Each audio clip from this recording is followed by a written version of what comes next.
Hi மக்களே, இப்போ எங்கே வந்திருக்கோம்னா கோட்டூர் முத்துமாரியம்மன் கோவிலுக்கு.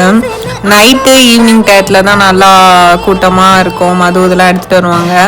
நம்ம கும்பிடுதனை போடுறதுனால கொஞ்சம் ஏர்லியாகவே வந்தாச்சு. வந்து பார்த்தா யாருமே இன்னும் போட ஆரம்பிக்கல. சரி யாராவது போடட்டும்னு வெயிட் பண்ணிகிட்டே இருந்தேன். அப்புறம் யாரும் போடுற தெரில, சரி நம்மளே ஆரம்பிச்சு வைப்போமேன்னு சொல்லி போட ஆரம்பிச்சிட்டேன். போட்டுட்டு சாமி கும்பிட்டுட்டு அப்படியே வெளியில் வந்து பார்த்தா கோழி ஒரு பக்கம், ஆடு ஒரு பக்கம் பொல்லி கொடுத்துருந்தாங்க. அப்புறம் ஒரு இடத்துல பொங்கல், மாவிளக்கு இந்த மாதிரி வச்சுட்டே இருந்தாங்க.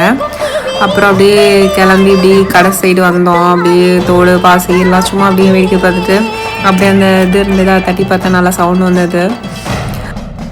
ஸ்வீட்டு காரம் எல்லாமே இருந்தது. அப்புறம் இந்த கடை ரொம்ப நாளாக பார்த்துட்டு இருந்தோமா. அப்புறம் எங்கள் அம்மா வாங்கினாங்க. அப்புறம் பார்த்தா அந்த சைடு பார்த்தா பறவைக்காவடியும் பால் குடம் அதெல்லாம் வந்துட்டு இருந்துச்சு. அதை கொஞ்சம் நேரம் அப்படியே வேடிக்கை பார்த்துட்டு நாளைக்கு மஞ்சளுட்டுக்காக ரெடி பண்ணிட்டு இருந்தாங்க. தேங்காய் மஞ்சள்லாம் போட்டு அதை பார்த்துட்டு அப்படியே என்ன வழக்கம் போல் வீட்டுக்கு கிளம்பிட்டோம்.